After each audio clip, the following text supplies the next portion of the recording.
Nice to meet you. I'm trying to understand a little bit textile industries.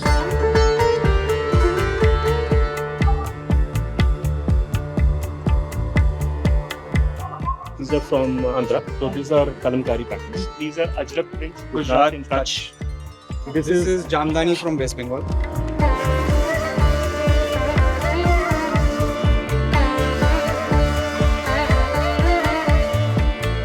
So every state has something going on. So every 100 kilometers there is Different. You got into this business yourself or with your my parents? father. Your father. HPC So you learned. my father. So you learned from him. And he was the first person. He was the first person. And what he was also doing the same. We are First person in undivided India. Technically the 11th generation. Doing this.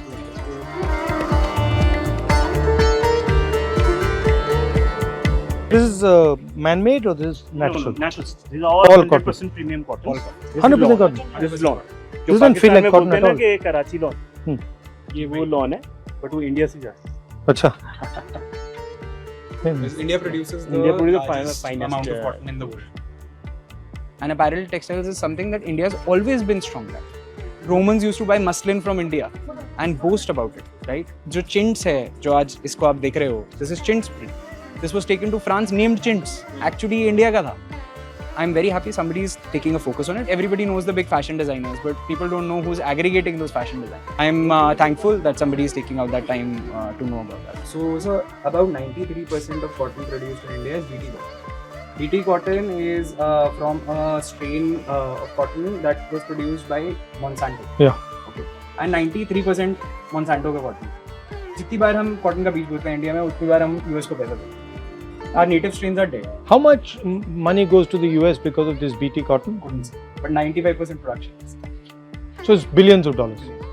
Now that India is becoming its own global leader and future यही है, we should start promoting our own cotton. Not that cotton strain from That outside. is the thought process. अगर ये हो तो और better. Then we have variety of cotton. And Kala cotton requires they're getting 70-80% less water than it. आज सबसे बड़ी समस्या ही पानी की. जैसे मैंने बताया कि BT cotton is cotton from outside of India, right? वैसे similarly all certifications governing जो हमारी factory को govern करते हैं are from outside of India. Every single time we get a certificate or a factory gets a certificate, money is going directly out of India. Government could technically make a self-governing certification body. The auditing can be done by international standards and but run by the Indian government for Indians. So who is the competition to India? The Chinese, Bangladeshis, or is it everybody's doing their own Of thing? course, China is it's a big competition. The reason behind is their machinery is more stronger. The finishing edge is more stronger than India. So that is the reason they do. Bangladesh is cheaper is because they import from China and they make it there. Add value Very addition. cheaper. Value addition is the Indian strength. That is the reason we are still surviving.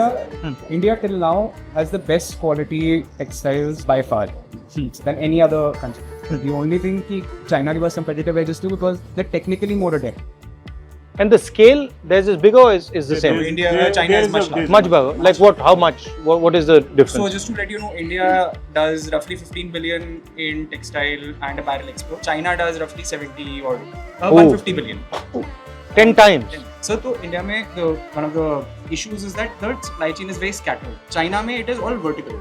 The one floor is doing dyeing, one floor is doing weaving, one floor is doing yarn cutting.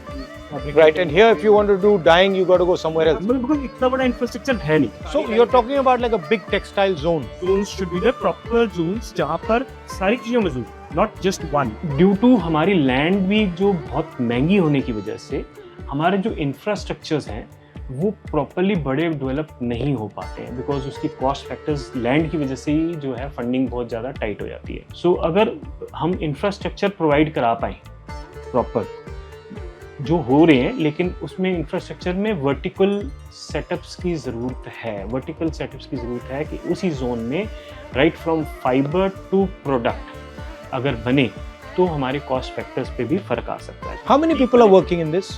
In hours In India? Massive. मतलब कितने? What? You can imagine if it's a 50 after yeah, it's Biggest. second largest economy. And what are your comments on the different parts of the value chain? Farmer, producer, designer, what is Farmer it? is grossly underpaid. Huh. Actually, this is where India loses out is because अगर cotton produce हो रहा है and cotton fabric बिक रहा है, तो उस बीच में एटलीस्ट 10-20 hands get changed. इस logistic supply chain को we need to shorten. Otherwise, it is going to be incredibly hard कि हम farmers को कुछ दे पाएं. And how do you shorten it? So technically, government should do processing houses. The same idea you're saying. Put it all together. Okay. Thank you very much. Lovely to see you. Thank you, ma'am. Thank you. Nice to meet you. Thank you so much. Yeah. Our hope is that of course the voices get heard and practical things get implemented. हमारे पास integrated structures को support मिले। हमारे जो textile industry है वहाँ पर R&Ds के लिए, रिसर्च एंड डेवलपमेंट के लिए कुछ हेल्पिंग सेंटर्स हों, जैसे गवर्नमेंट की तरफ से बेस्ट ऑफ द मशीन्स हों, वो सपोर्ट लेवल गवर्नमेंट लेवल चाहे स्टेट गवर्नमेंट या सेंट्रल लेवल से दें, वो इंडस्ट्री वहाँ पर बहुत अच्छे से फल फूल सकती है। So I'm glad that somebody is making and taking out that effort, and hopefully that can result in a better future for apparel and textiles in India.